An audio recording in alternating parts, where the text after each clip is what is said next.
Hola amigos, mi nombre es Héctor López Molina de Los Ladrillos de Quito y les doy la bienvenida nuevamente a otro recorrido virtual por nuestra querida ciudad. El día de hoy nos iremos de paseo a La Mariscal, donde conoceremos sobre estos castillos de los que seguramente nos hemos hecho miles de preguntas cientos de veces. No olviden suscribirse al canal, picar a la campanita para que les lleguen todas las notificaciones y suscribirse a nuestras redes sociales. Estamos tanto en Facebook como en Instagram y en Twitter. Te recuerdo además que después de terminado este video haré un Facebook Live en nuestra página para que puedas hacer todas las preguntas que te quedaron sueltas.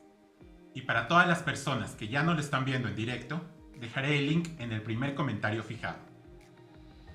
Y sin más por el momento, pues vamos a empezar.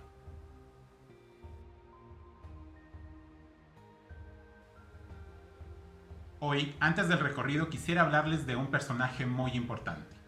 Y es justamente la persona que construyó estos castillos que vamos a visitar. Se trata del arquitecto de los sueños, Rubén Vinci Quina. Un hombre que merece este apelativo con el que lo he bautizado por haber hecho realidad los más locos sueños de los quiteños de la época y dejar un gran legado de construcciones tipo castillo en la ciudad. Rubén Vinci fue en realidad un diplomático mexicano que llegó a la legación mexicana en nuestro país y vivió en la ciudad casi toda la década de 1930. Paralelamente a su trabajo en la embajada, desarrollaría su carrera como arquitecto. Aunque Rubén Vinci no era precisamente un arquitecto, sino más bien un aficionado que aprendió el oficio de manera empírica y que tenía un gusto particular por la arquitectura de Medio Oriente, ya que gran parte de su carrera diplomática la había pasado en países como Turquía, Egipto, Marruecos o el sur de España. Rubén Vinci jamás se casó, y para cuando abandonó nuestro país a finales de la década de 1930 y regresó a México, le perdimos totalmente la pista. De hecho, el último documento que tenemos sobre él es un permiso especial que solicitó al Poder Legislativo mexicano para aceptar el reconocimiento que le había ofrecido el municipio de Quito por su tarea de embellecimiento de la ciudad. Así que lamentablemente podemos hablar realmente muy poco de él. Pero sí podemos recorrer todos los castillos que construyó para la aristocracia quiteña. Esta aristocracia, que a inicios del siglo XX llegaba de sus largos viajes en Europa, con la idea de reproducir estos grandes castillos que habían visto en los valles como el del río Danubio, el del río Rin o el del río Loira en Francia. Y Rubén Vinci simplemente hacía realidad esos sueños, que otros arquitectos de la época como Durini y Russo no se atrevían para no poner en entredicho su nombre como arquitectos. Y es por eso que yo califiqué a Rubén Vinci como el arquitecto de los sueños. Así que sin más, vamos directamente al recorrido.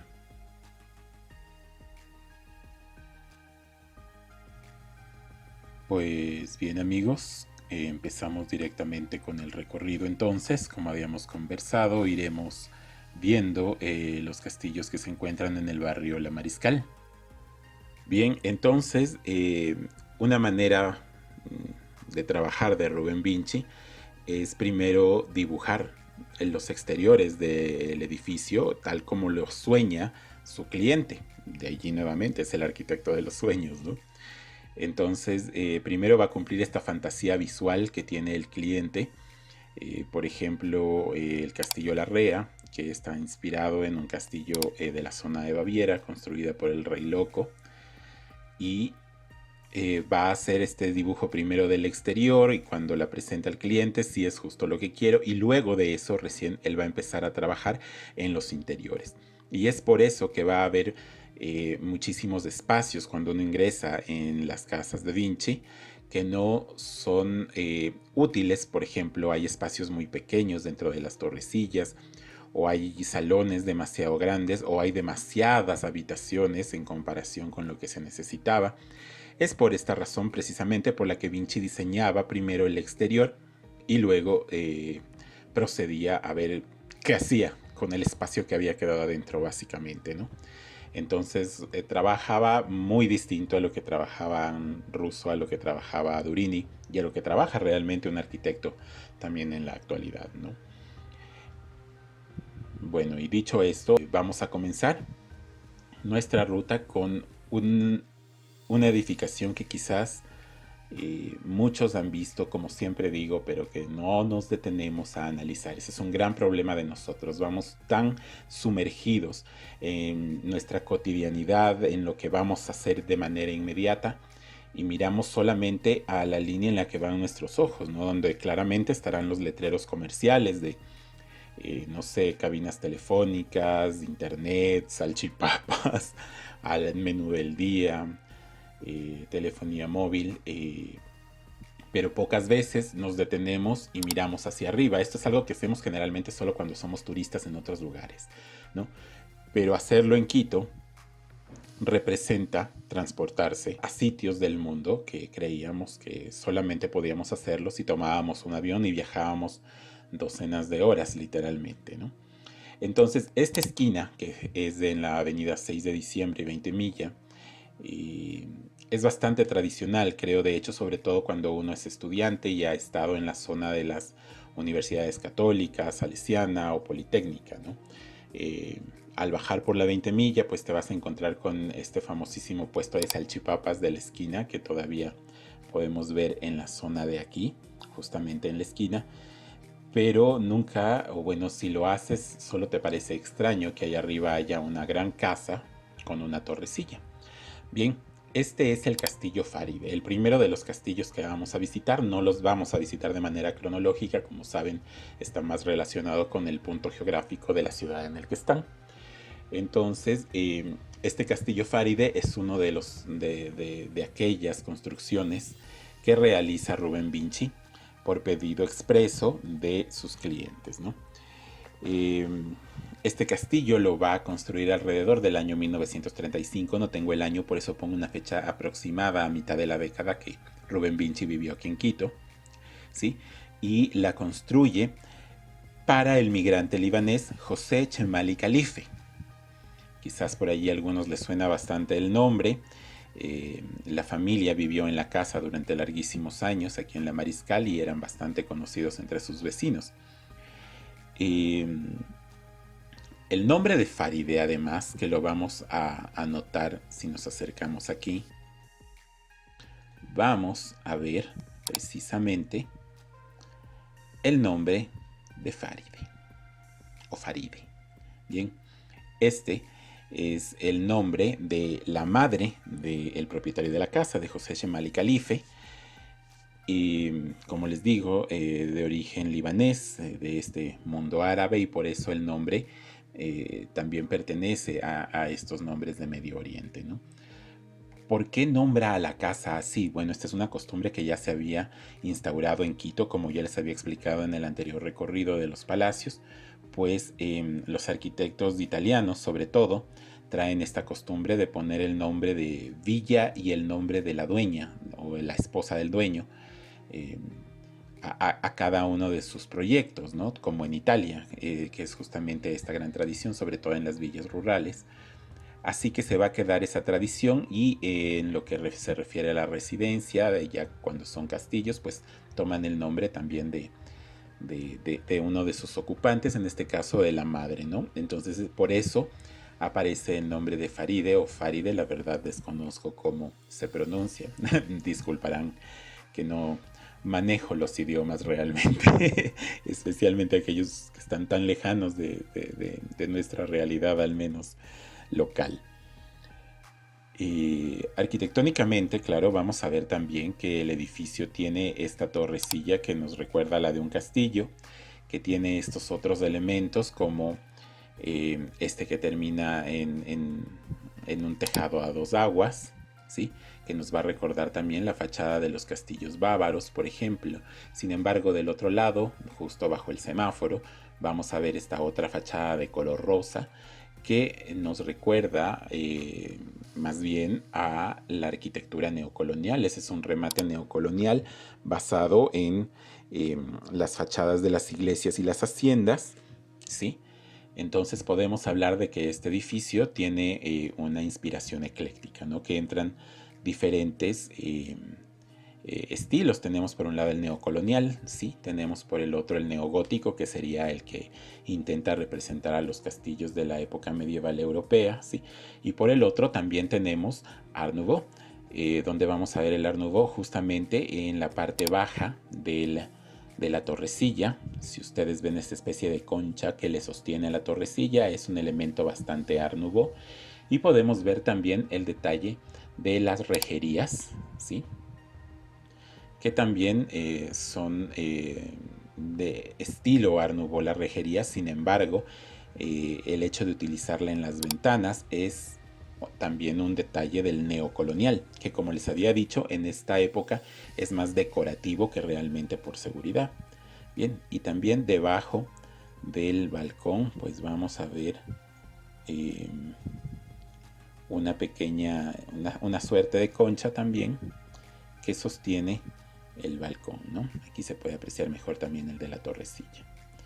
Bien, ¿hasta dónde avanza la propiedad? Pues va hasta este sitio, donde ven que además tiene una terraza, estos remates un poco italianizantes además, ¿no?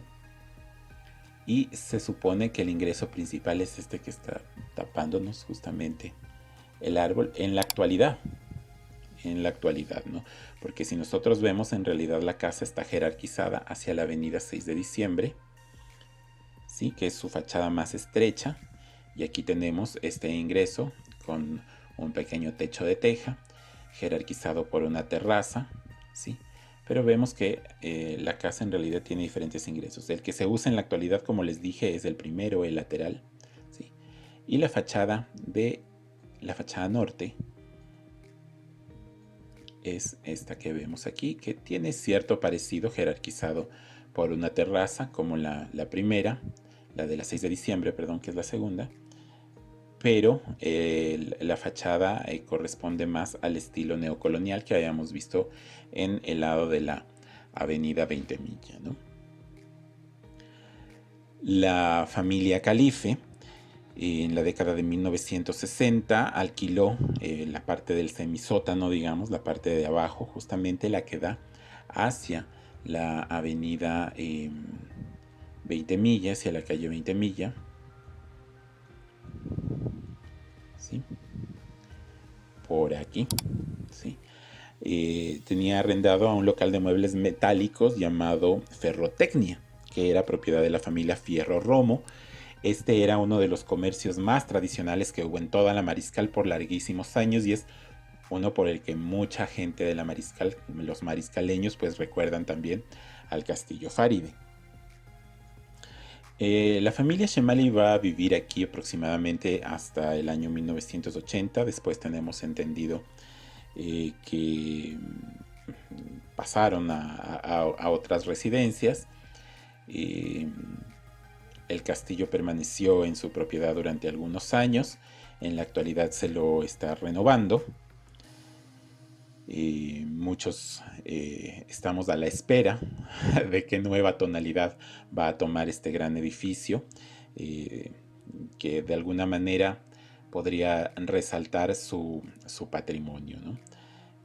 Igual durante algún tiempo, hace aproximadamente unos 10 años, pues aquí también funcionaron algunos bares y discotecas de esta época en que la Mariscal sufrió de una comercialización excesiva de sus inmuebles, sobre todo como centros de diversión nocturna o de libación, ¿no?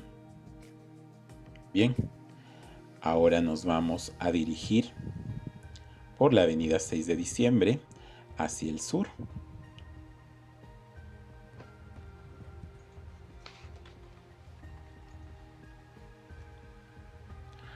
Hasta quedarnos frente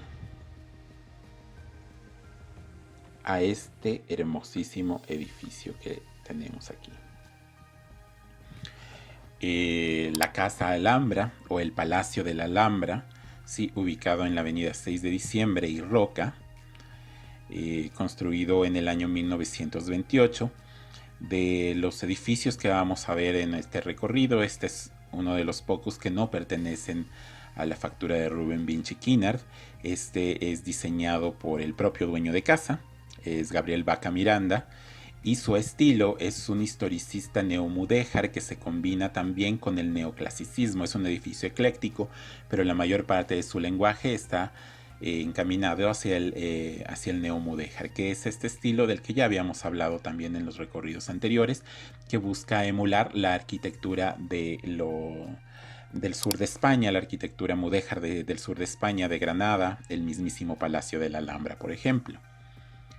Bien, ¿cuál es la historia de este edificio originalmente, del que vamos a ver una fotografía en este momento? ¿Cómo era de manera original? El predio avanzaba hasta la avenida 6 de diciembre, que cuando fue ampliada pues tuvo que retraerse el terreno, ¿no?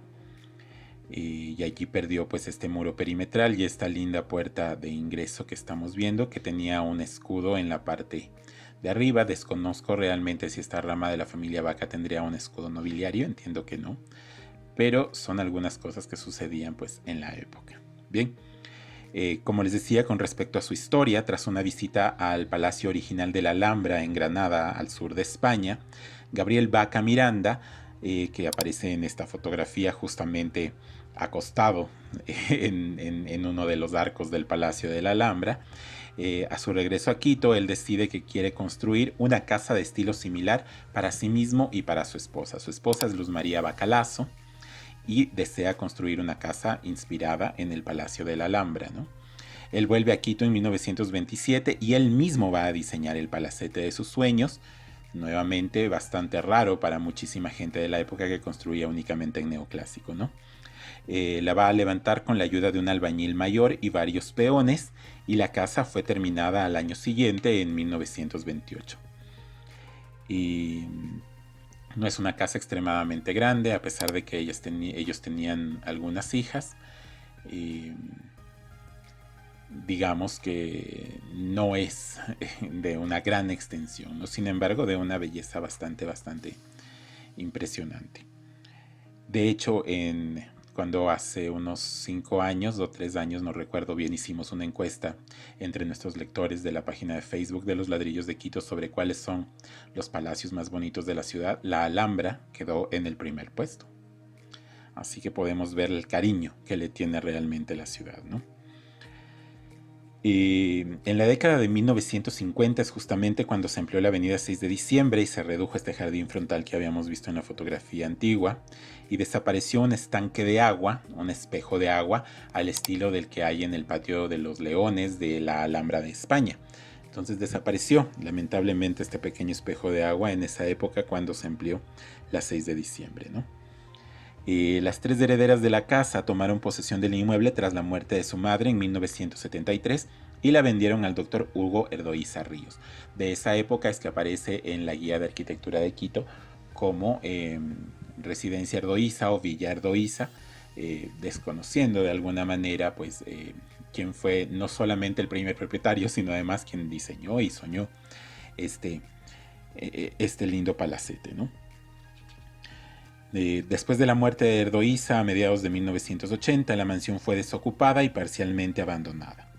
Varios espacios, sobre todo en la parte de abajo, donde vemos estos dos grandes arcos, ¿sí?, que podríamos pensar que son cochera, el área de servicio original, ¿no?, las cocinas, todo eso,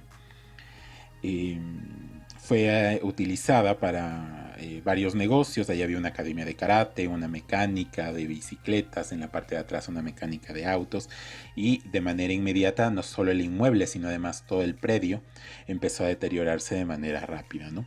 En 2007 el municipio adquiere el predio, el palacio, lo restaura con el desaparecido Fondo de Salvamento, FONSAL, que hoy se llama Instituto Metropolitano de Patrimonio, ¿sí?, y lo va a entregar en comodato a la Academia Nacional de Historia, que son sus ocupantes en la actualidad. Que me pareció acertadísimo la decisión. Creo que el edificio está en muy buenas manos y el uso no podría ser mejor para una edificación patrimonial. Bien, hacia el lado derecho vamos a ver un volumen que es nuevo realmente para ampliar el área de oficinas, y tenemos esta gran caja de cristal en la parte delantera. ¿Por qué? Y esto es bien interesante. El uso del cristal en las edificaciones patrimoniales es para que no se pierda la vista que hay del edificio patrimonial en sí mismo. Este es uno de los lineamientos de la UNESCO para todas las ciudades que son patrimonio de la humanidad, y es por eso, por ejemplo, que la pirámide que sirve ahora de ingreso al Museo del Louvre en París es una pirámide de cristal. De esta manera no interrumpe esa visión original del Palacio de los Reyes Franceses, ¿no? Y lo mismo sucede pues aquí, obviamente en menor escala, en lo que es el Palacio de la Alhambra, ¿no? Y en esta ventana que vemos justamente en el lado izquierdo, por ejemplo, es los salones principales de la casa. ¿Sí? Se encuentran de esta ala una sala y hacia la parte de atrás un comedor. Sí, tenemos toda esta galería que es de ingreso y las habitaciones habrían estado en el ala sur de la casa, ¿no? Probablemente en la torrecilla, la habitación principal de la pareja, de don Gabriel Vaca Miranda y de su esposa Luz María Bacalazo, ¿no? Los edificios que vemos ahí, la araucaria, las palmeras cococumbi, que son tradicionales de la sierra, pues son también de la época, parte de los jardines originales, por lo tanto son patrimonio de las ciudades. Conozco si están dentro del inventario del arbolado urbano patrimonial, pero al menos de manera simbólica, pues obviamente deberían serlo por estar allí desde hace tanto tiempo, ¿no? Entonces esta es la historia del Palacio de la Alhambra, construido en 1928 por su propio dueño. Bien, vamos a avanzar ahora hacia la calle Roca.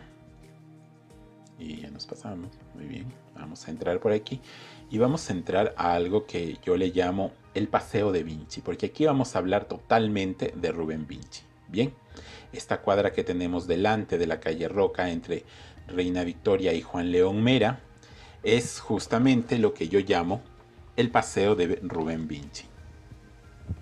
¿Sí? O la cuadra de Vinci también suelo llamarla a veces, ¿no?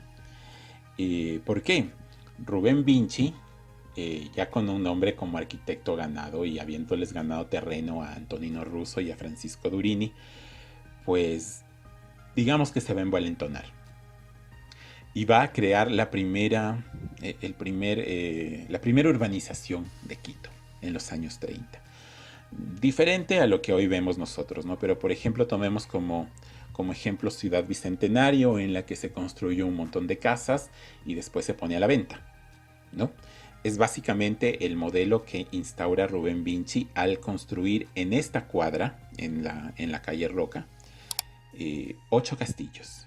Va a construir 8 castillos a su gusto, de diferentes estilos, con inspiraciones diferentes, y recién después de terminados los va a poner a la venta, ¿sí? Lamentablemente de los 8 castillos sobreviven apenas 4. En los otros predios pues se levantaron edificios, como podemos ver, pero vamos a ir notando, por ejemplo, que Vinci dominaba diferentes estilos. Este en particular que vemos en esta esquina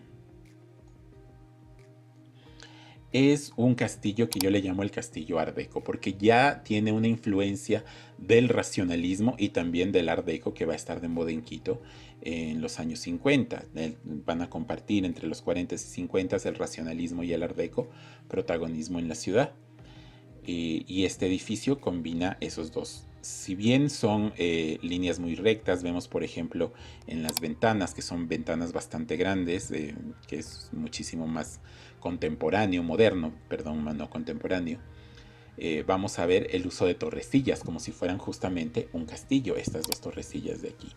Y vemos cómo se trata como de una pirámide escalonada, que es un detalle típico del Art Deco también, ¿no?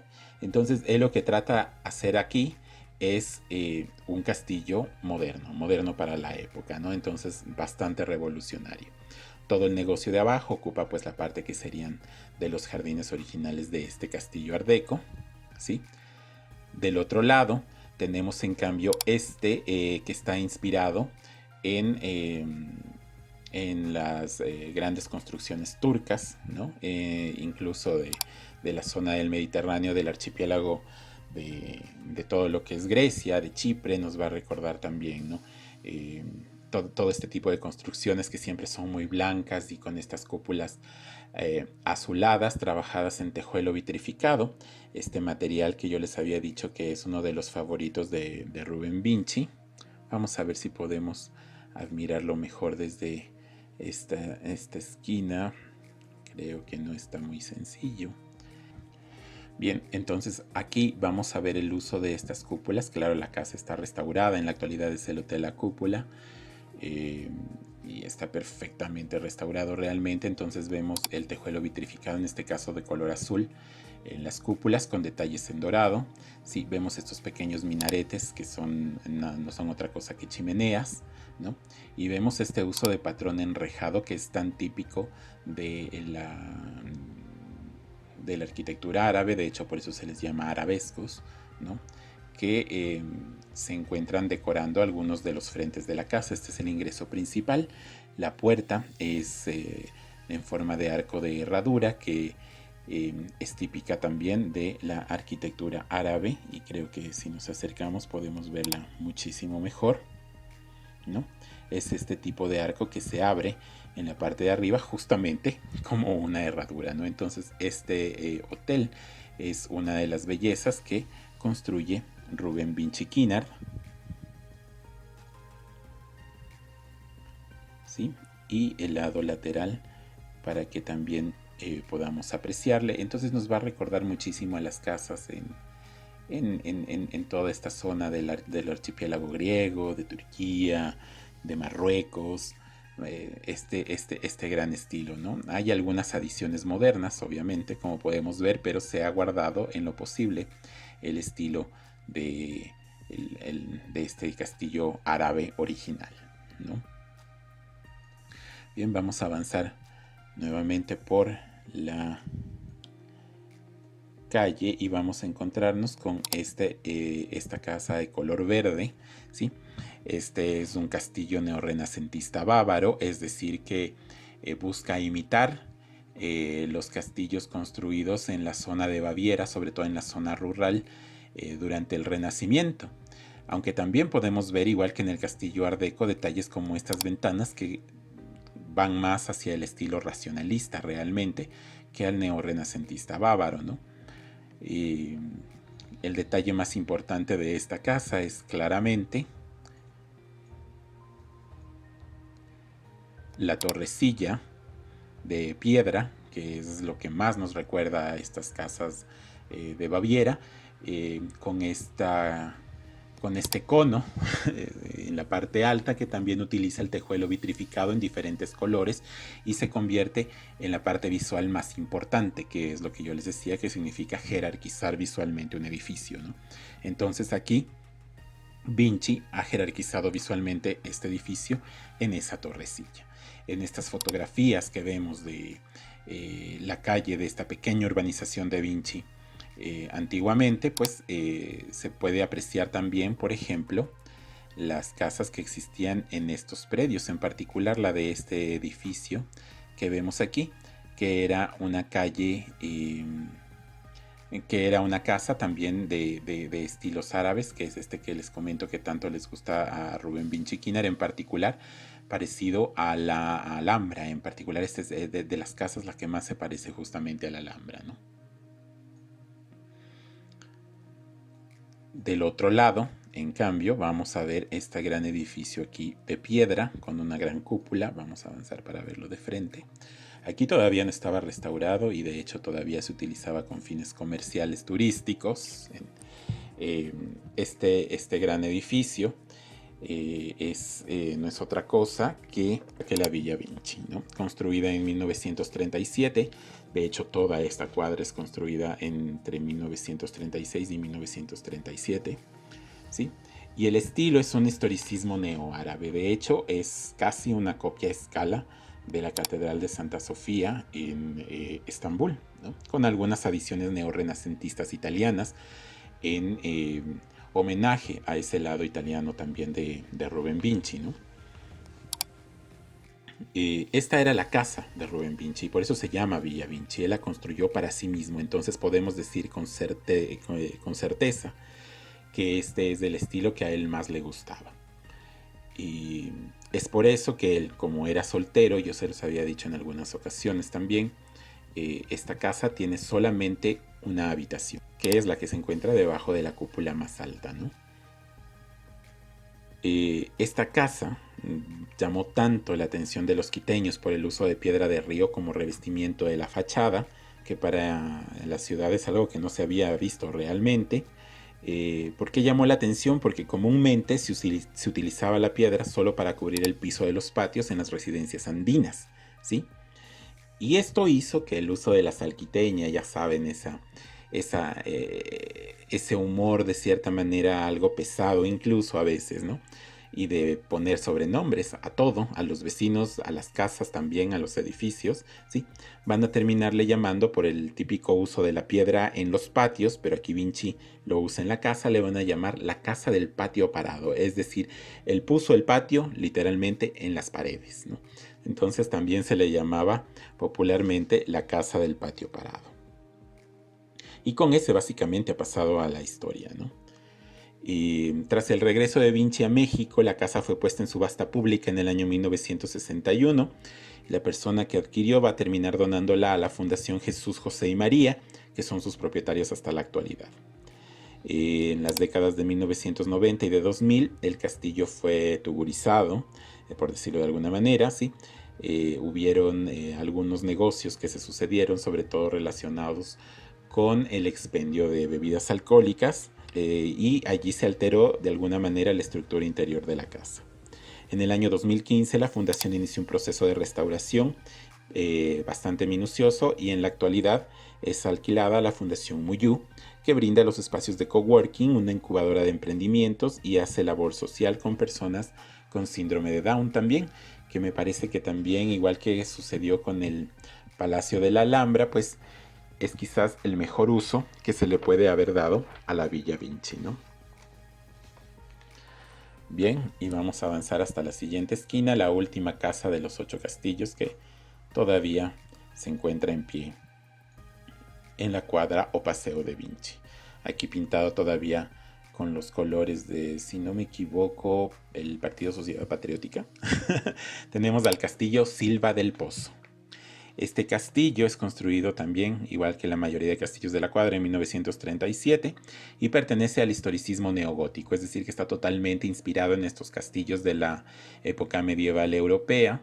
Sí, muchos dirán que se parece también al castillo de la Rea de la 12 de octubre, que también es obra de Vinci. No estamos recorriéndolo en este momento por la distancia que nos tocaría recorrer, así sea con Google Street View, es bastante larga, y además se encuentra en otro cuadrante de la Mariscal que visitaremos también más adelante, pero básicamente es este estilo, ¿no? Este es en particular el que se parece más a los castillos de la zona de Baviera construidas por el rey Loco. Bien, es interesante el castillo más allá de su historia, que perteneció a la familia Silva del Pozo. Es interesante saber que de cierta manera se ha convertido en un baluarte político, ¿no? Siempre en época de elecciones el castillo está pintado con los colores de diferentes partidos políticos, sobre todo relacionados a la figura de Abdalá Bucaram, porque tengo entendido de que el propietario del castillo es afín a la corriente política del expresidente, tanto como de su hijo. Entonces, pero también se ha pintado de colores de otros partidos, como podemos ver en la imagen. No se usa como una sede política, ¿sí? Simplemente digamos que es una propaganda visual de los colores de cada partido político, ¿no? Al interior son todo de uso comercial. Hay algunas escaleras añadidas por la parte exterior para dar acceso directo al segundo piso, por ejemplo, pero en general no se ha hecho grandes adiciones que cambien la estructura original del castillo Silva del Pozo, ¿no? Eso es algo rescatable, aunque lamentablemente los jardines, como en casi toda la Mariscal, pues han sido convertidos en espacios de parqueo o comerciales, ¿no? Otros partidos que han utilizado este edificio como baluarte político han sido Sociedad Patriótica, Alianza País, Creo, y más recientemente por Fuerza Ecuador también de Dalo Bucaram, ¿no? Entonces tenemos el castillo de la política, de alguna manera, por así decirlo, un detalle bastante raro, realmente creo que esa es la palabra que podemos utilizar.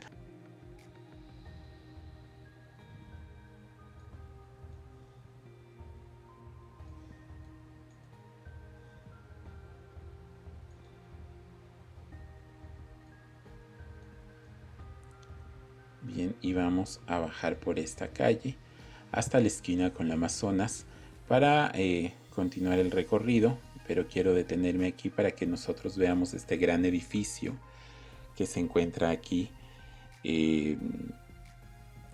Lo interesante de aquí de la Amazonas y Robles es que este edificio ocupa el lugar donde estuvo el primer supermercado de la ciudad, Supermercados La Favorita, ya como un supermercado en el que uno pasea por los interiores, entre las perchas, tomando sus propios productos, no un autoservicio realmente. Se encontraba en ese terreno. También había una gasolinera y muchas personas que vivieron en la Mariscal o que trabajaron aquí, que venían al famoso tontódromo que era el Amazonas, recordarán al supermercado La Favorita antes de llamarse Supermaxi, ¿no? ¿Por qué tontódromo además? ¿Por qué le decían tontódromo al Amazonas? Pues aquí venían los adolescentes, porque los adolescentes son adolescentes en cualquier época y hacen lo mismo en todas las épocas. Hoy los adolescentes pues se van a la folla aquí cerca, ¿no? A estar allí caminando mientras conversan con sus amigos o se van a un centro comercial. Bueno, lo mismo se hacía, pero alrededor del Amazonas. Iban y venían hasta el redondel de la calle Washington, donde ahora es la Plaza de los Presidentes, y allí daban la vuelta y regresaban hasta la Colón y luego regresaban nuevamente, dando vueltas como tontos. Por eso se decía el tontódromo literalmente, ¿no? Para quienes no conozcan ese detalle de la historia quiteña, la Amazonas y su tontódromo, ¿no? Llegaban hasta un poquito más adelante nada más. Bien, vamos nosotros pero a continuar justamente por la calle Robles y vamos a detenernos en otra casa construida por Rubén Vinci. Además creo que es bien sencillo ubicarle por su estilo. Es de esta casa que se encuentra en el centro, de tonos verdosos. Es la Villa del Hierro, construida en el año 1935. Tiene obviamente estilo ecléctico, que es también típico de Vinci, pero aquí destaca sobre todo los detalles Art Nouveau, como estas ventanas triforadas a modo casi redondo que vemos en la parte superior del volumen central de la casa. También vamos a ver una pequeña cúpula hacia el lado derecho, que este uso de las cúpulas Da Vinci realmente le fascinaba, como podemos ver, ¿no? Y la entrada está jerarquizada por este ingreso techado que en la parte de arriba nos produce un lindo balcón, realmente, ¿no? El terreno donde hoy se encuentra esta casa fue originalmente adquirido por Miguel del Hierro a finales de la década de 1920. Él viene de una familia rica, propietaria de la antigua hacienda que existía entre Cotocollao y el Condado, así como de otra sobre lo que ahora es la Avenida Occidental en el sector de la Mena del Hierro, justamente, ¿no? Que lleva también parte de su apellido. En 1934 va a contratar al arquitecto Rubén Vinci Quinart para levantar su residencia, que es esta que vemos, de estilo Art Nouveau, este estilo que se había popularizado en Europa, sobre todo en Francia y España. Poco después de la construcción, los vecinos de la Ciudadela Mariscal Sucre, que es el nombre original de la Mariscal, acordaron construir con sus propios aportes un templo para el barrio. Así que va a ser este que vemos del otro lado, pero que ya vamos a hablar de él, ¿no? Santa Teresita. Bien, entonces deciden construir su propio templo para el barrio y va este templo a ser regentado por la Orden de los Carmelitas. Del Hierro va a decidir donar su casa a los carmelitas para que fijaran allí su residencia y construyeran una capilla provisional mientras se construía el templo que vemos al frente. Esta capilla provisional se encontraba en lo que ahora es el parqueadero de la casa, que estaría en esta zona de aquí detrás del árbol, ¿no? Allí había un gran templo provisional, bueno, no templo, una pequeña capilla, ¿no? Y además nos permite esto ver muchísimo mejor pues la fachada preciosísima, no hay nada que hacer, de la Villa del Hierro. En 1956 los carmelitas se trasladaron a la nueva residencia cruzando la calle, es decir, ya detrás de a un lado, perdón, de la iglesia de Santa Teresita, que es toda esta zona que vemos aquí, ¿sí? Y van a desocupar la casa, ¿no? Posteriormente, la Villa del Hierro, regresamos dando la vuelta, Esta villa va a ser adquirida por la Corporación de Valores, que posteriormente se convierte en lo que nosotros conocemos como Corporación Financiera Nacional, y ellos utilizaban los espacios de esta residencia para algunas de sus dependencias y el resto funcionaba pues en la casa que había originalmente en La Patria, que después se derrocó para construir esta gran torre de oficinas que durante larguísimos años pues fue el edificio más alto de oficinas de la ciudad de Quito, ¿no? Hasta hace poquitos años de hecho. ¿Sí? En la actualidad esta casa aún pertenece al Estado y se la arrienda para usos comerciales, ¿no?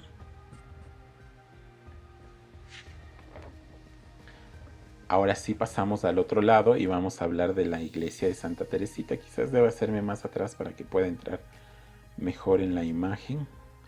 Toda la iglesia, o al menos parte de ella, complicado todo. Bien, la iglesia de Santa Teresita, construida entre 1938 y 1956. Es diseño del hermano Mariano José de Río Cerezo. Esta es otra de las construcciones que no es de Rubén Vinci. Y con respecto a su historia, como les había dicho, en la década de 1930 los vecinos de la Mariscal habían acordado construir con sus propios aportes un templo para el barrio. El terreno donde se construiría este templo fue adquirido en febrero de 1934 por Luis Tobar Donoso y Moisés Luna, y luego se va a iniciar el periodo de recaudación de fondos que dura aproximadamente 4 años, y la primera piedra es colocada el 8 de diciembre de 1938 en una ceremonia bendecida por el arzobispo de Quito, Carlos María de la Torre. La construcción formal del edificio inicia más o menos a mediados de 1940 con planos concebidos por el hermano carmelita Mariano José de Río Cerezo, que como les había dicho al inicio, ¿no? Él ya había trabajado como arquitecto para la orden en Chile y también en Brasil, así que tenía pues bastante experiencia en el tema de los templos, ¿no? El diseño exterior está inspirado en la Catedral de Burgos, que justamente pongo su fotografía aquí para que ustedes hagan una comparación, ¿sí? Esta catedral famosísima en España, mientras que en el interior, que también voy a colocar una imagen por aquí, está inspirado en la capilla del Condestable, que está dentro también del mismo templo de Burgos, pero en este caso es simplemente una capilla aparte, ¿no? Pero el diseño pues está inspirado totalmente, de alguna manera, tanto exterior como interior, en la catedral de Burgos en España, ¿no?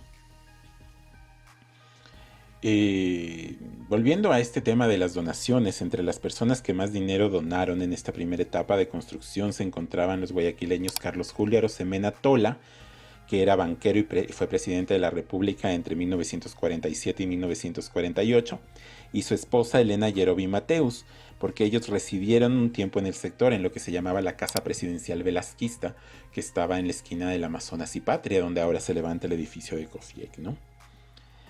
El 2 de noviembre de 1941, Día de los Difuntos, se inauguró la cripta de la iglesia con 300 nichos y 1000 urnas. Esta es la primera parte de la iglesia que se inaugura, ¿no?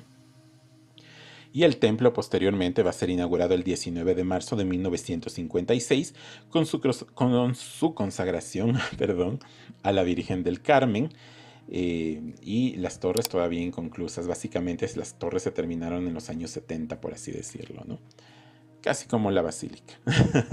Bien, en la iglesia también se venera a Santa Teresa de Ávila, de allí su nombre, Santa Teresita, y al Cristo de la Agonía, que uno puede encontrarlo cuando ingresa a la iglesia al lado derecho. Entre otros detalles, el Sagrario del Altar Mayor es una obra de orfebrería española de inicios del siglo XX y fue donado por el Banco del Pichincha como parte de los festejos de sus bodas de oro. De la institución, me refiero, del banco, ¿no? La torre del crucero tiene una altura de 30 metros y las torres frontales, que son la portada, pues tienen aproximadamente 50 metros de alto, ¿no? Esto le hace la estructura más alta de la Mariscal durante aproximadamente 20 años hasta la década de los 70, cuando se construyen los edificios, este clúster de rascacielos en la avenida Patria, ¿no? Y en el cementerio de la iglesia se encuentran enterrados, entre otros, el presidente Sixto Durán Ballén y un personaje muy interesante del que tengo un artículo que recomiendo que lo lean. Pueden ir y colocar en Google las curiosidades de Quito María Cristina de Borbón dos Sicilias, porque en este templo descansa una princesa que vivió en la Mariscal, la princesa María Cristina de las dos Sicilias. Como les digo, su nombre original, María Cristina de Borbón dos Sicilias y Wittelsbach, perteneciente a la familia real del Reino de las dos Sicilias y del Reino de Baviera. Ella residió aquí en la Mariscal, así que cuando uno habla de la Mariscal puede hablar tranquilamente y sin equivocarse de castillos y princesas, lo hemos visto, ¿no?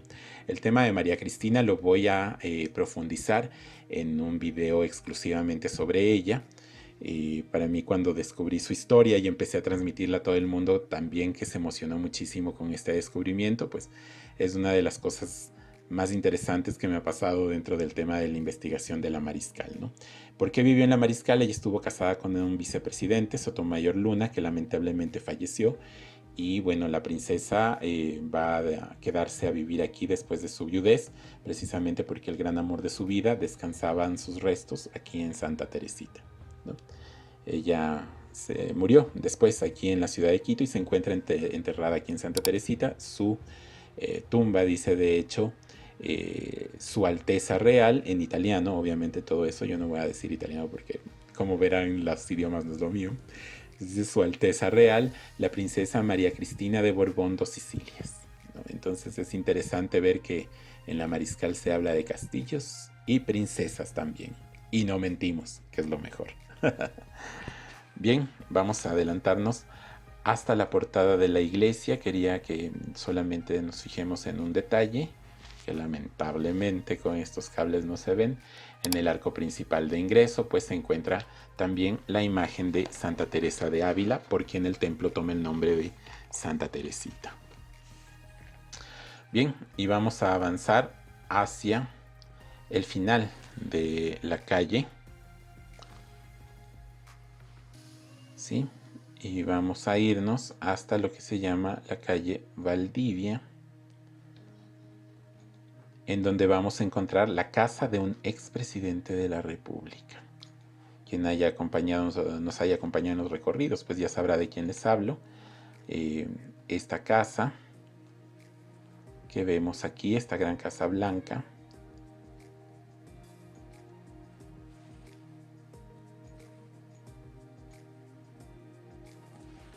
es la residencia Gangotena, la residencia Ponce Gangotena.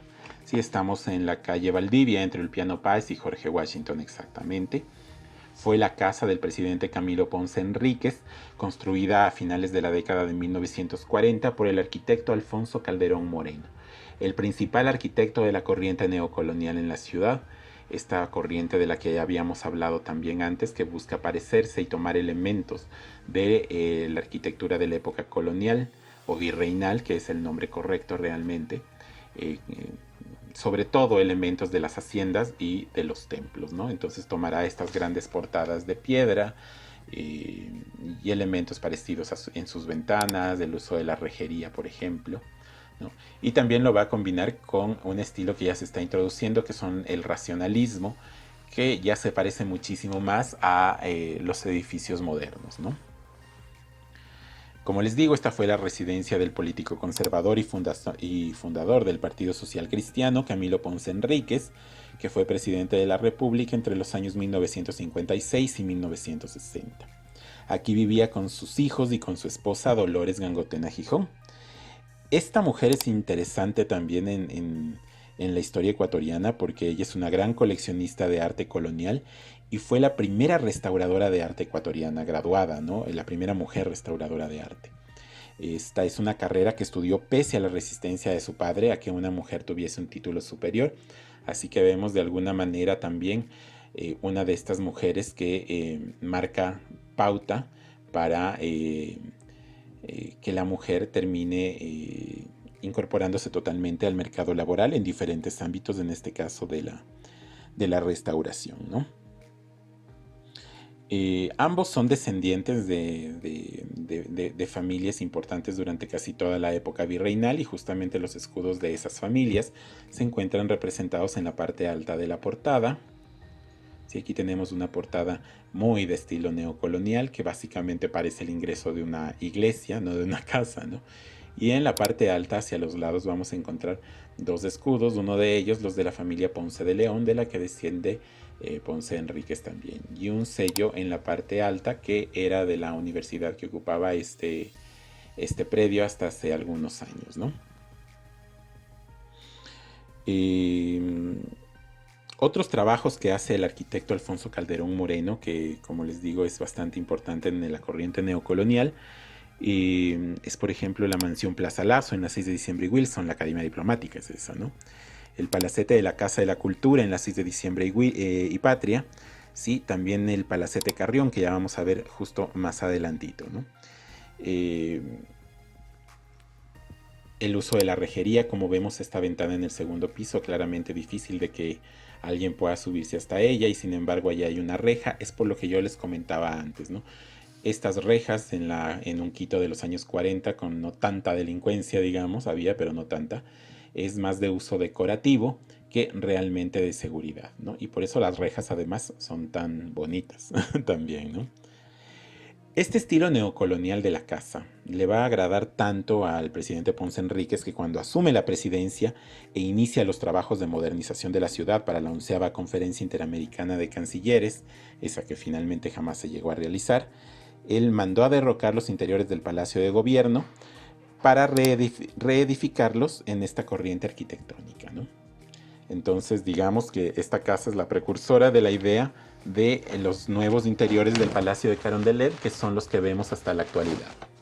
Bien, ahora nos vamos a dirigir hacia el sur, hasta la calle Jorge Washington, ¿sí? Y vamos a tomar por aquí hacia el oriente. Apenas una cuadrita. Nos vamos a detener en esta esquina que es preciosísima, en la que podemos ver 4 casas lindísimas en cada esquina. Bien, vemos esta de estilo victoriano, vemos esta que combina el neocolonial con neomudéjar, vemos esta que es totalmente ecléctica, ¿sí? En esta nos vamos a detener un momento ya más adelante. Y vemos esta que es en cambio de estilo neocolonial de Alfonso Calderón Moreno. Esta casa de la esquina de la que yo les hablo, que la tenemos en el centro de la imagen, es la residencia González Artigas, construida también por Rubén Vinci Quinard en el año 1933 para Ramón González Artigas. Sí, es de estilo ecléctico, combina los estilos neocolonial, neorrenacentista bávaro y también el Art Nouveau. Fue construido para el inmigrante catalán Ramón González Artigas, que era descendiente por línea materna del héroe independentista uruguayo José Gervasio Artigas, que se encuentra justo en la Plaza Artigas, este redondel de la avenida Colón y 12 de octubre, ¿no? Descendía por línea materna de él. Él estaba casado con la dama esmeraldeña Judith Díaz Barreiro e hizo fortuna tras fundar la fábrica de aceites y derivados, La Fabril, ¿no? Y se dice que la madera utilizada en los acabados de la casa fue traída directamente de Uruguay por barco, es decir, que quería un pedacito de ese Uruguay del que venía su familia, ¿no? Y representó esto pues un precio exorbitante. La casa recibió el premio Ornato en el año 1933, año en que se concluyó su construcción. En 1968 fue cedido al Club Pichincha, que para entonces era el más exclusivo círculo de caballeros que existió durante todo el siglo XX en la ciudad y que tuvo varias sedes previas en el centro histórico, incluido algunos hoteles. Entonces en esta casa ya tuvo pues su sede definitiva, por así decirlo de alguna manera. En 2010 la casa fue adquirida por el empresario turístico Laszlo Carolyi, que la recuperó. Durante 7 años duró más o menos este proceso de recuperación para finalmente abrir en ella el Hotel Cultura Manor, que se mantiene hasta la actualidad y es considerado uno de los más prestigiosos en las publicaciones especializadas de turismo internacional. Se trasladaron algunas palmeras patrimoniales de la ciudad también a la casa, antiguas, no solo patrimoniales me refiero, y se le hizo pues una intervención excelente a la casa. En la actualidad Uno puede entrar a hospedarse en estas grandes habitaciones en las que un día vivió este gran empresario ecuatoriano, descendiente de un héroe independentista uruguayo. ¿Sí? Y en el recorrido de los arquitectos italianos yo les había mostrado en el Palacio Chiriboga, que está en la esquina de la Plaza Chica, en la esquina de la calle Guayaquil y Espejo, unas puertas lindísimas inspiradas en las puertas venecianas. Pues bien, les dije que había una puerta gemela en la Mariscal y es justamente la de esta casa, la de la residencia González Artigas del Hotel Cultura Manor. Es una puerta exactamente igual a la del Palacio Chiriboga, probablemente porque al señor González Artigas pues le gustó y quiso que se la repitiera para su residencia. Y aquí la tenemos, una puerta exactamente igual a la del Palacio Chiriboga. Y es por eso que el tema de que sea una obra de Vinci es, no tiene mucha discusión que se diga, ¿no? Bien, al otro lado, en cambio, tenemos el palacete de la familia Carrión, que ojalá podamos ver la portada desde aquí. Bien. Este es el palacete de la familia Carrión, construido alrededor de 1945 por Alfonso Calderón Moreno, que es este arquitecto del que yo les había hablado en la casa de Camilo Ponce Enríquez, el más importante de la corriente neocolonial. La casa perteneció al escritor, político y diplomático lojano Benjamín Carrión y a su esposa Águeda Guiguren Riofrío. Carrión, si por allí no se viven debajo de una piedra y no saben quién es, pues fue rector y profesor de varios colegios en las ciudades de Loja y de Quito, fue diputado, ministro de Educación, representante de Ecuador ante Francia, ante Perú, México, Chile, fue miembro del Partido Socialista y fue presidente del Tribunal Electoral. Pero sobre todo, Carrión va a pasar a la historia por ser el fundador de la Casa de la Cultura Ecuatoriana y además por su reconocida faceta literaria, ¿no? Tras su fallecimiento en el año 1979, la casa fue adquirida por el municipio de Quito, que es su propietario actual, y la mantiene como un centro cultural, tal cual podemos ver justamente en la parte de aquí que nos dice, ¿no? Es impresionante sobre todo esta fachada de piedras, quizás de entre las casas civiles de la ciudad, la que más representa a la entrada de una iglesia en este estilo neocolonial. Tenemos, por ejemplo, también este balcón de la esquina, esta ventana esquinera, terminada en una especie de balcón, también con el uso de piedra para recordarnos nuevamente las casas coloniales. Tenemos este remate típico, que es un remate italianizante realmente, renacentista italianizante, pero típico de los templos también de la época colonial. Y de este lado podemos ver también, por ejemplo, los balcones de madera estrechos tan típicos de la época colonial en las casas no solo de la ciudad de Quito, sino realmente de toda la América, en particular de la América Andina, ¿no? La casa se extiende por este lado hasta la parte de hasta esta zona de aquí. Bien, y finalmente vamos a conversar sobre esta preciosa casa que tenemos de este lado. Esta es Villa Cecilia, construida en el año 1934 más o menos por el ingeniero Pedro Pinto Guzmán, que es además su propietario. Sí, su estilo es un estilo ecléctico, pero sobre todo está inspirado en la arquitectura árabe, ¿no? Como les digo, la casa perteneció a Pedro Pinto Guzmán, que fue ministro de Educación y director de algunas empresas municipales y estatales. Además, fue miembro de la comisión que estableció de manera definitiva los límites de nuestro país con Colombia. Como ingeniero, además, Pinto diseñó y construyó su propia casa, ¿sí? Que es de esta que vemos aquí, Villa Cecilia. Y también fue el autor de la base del monumento a Simón Bolívar, que se encuentra en el extremo sur del Parque La Alameda, ¿sí? Cuya escultura además debió armar cuando ésta llegó a las ciudades de Francia, enviada por el artista Jacques Suboada, que es el autor de la obra, ¿no? El nombre de Villa Cecilia se debe a la costumbre de la época de bautizar las casas en honor a la propietaria, esta costumbre que les había dicho, instaurada por los arquitectos italianos, ¿no? Que en este caso era Cecilia Rubianes Vergara, esposa de Pinto. ¿Sí? En esta casa habría crecido Pedro Pinto Rubianes, que fue vicepresidente de la República entre el año 2000 y 2003 en el gobierno de Gustavo Noboa Bejarano, ¿no? Entonces vamos a ver esta casa con lindos arcos de herradura, por ejemplo, un trabajo preciosísimo en las sobreventanas, ¿no? La torrecilla sobre todo es un nivel que es bastante hermoso. Bien, vamos a tratar de verla también por un costado. ¿Sí? Este es uno de los lados y este es el ingreso principal. ¿Sí? Se entra básicamente por la esquina de la casa. ¿Sí? De este lado tenemos un remate neocolonial. Pero en general la casa responde a este estilo árabe, ¿no? Entonces, este es básicamente Villa Cecilia, otra de las maravillas de en este caso, el ingeniero Pedro Pinto Rubianes. Bien, y con esto concluimos el recorrido, en este caso por los castillos, estas casas de estilo castillo, estas casas de estilos historicistas. Y bueno amigos, ese fue el recorrido de hoy. Espero que hayan disfrutado tanto como yo. No olviden suscribirse al canal, seguirnos en todas nuestras redes sociales que quedan en la caja de descripción, ir al Facebook Live y si no lo estás viendo en vivo, seguir el link del primer comentario fijado.